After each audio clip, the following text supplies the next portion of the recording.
The doctrine of the spirituality of the church is something that really comes into focus in the time of the Reformation. Before the Reformation, there was a great deal of confusion about the relationship of, say, church and state.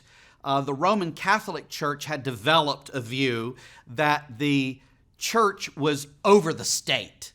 And in the East, what's called Caesaropapism, some of you may remember that from your history classes, there was a view that the state is over the church.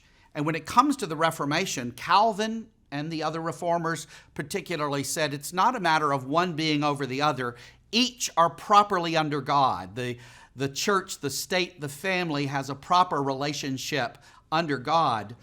And in the Scottish context, the Scots were particularly concerned because there you had an established church, but you had a king who claimed to be over the church.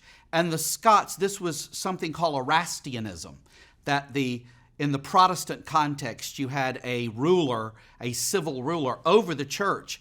And the Scots particularly said, we reject this. We reject episcopacy. They didn't like that. We reject Arminianism. They didn't like that. And we reject Erastianism. They didn't like that. We don't want the king to be over the church. We want to vie for the spiritual, they called it the spiritual independency of the church.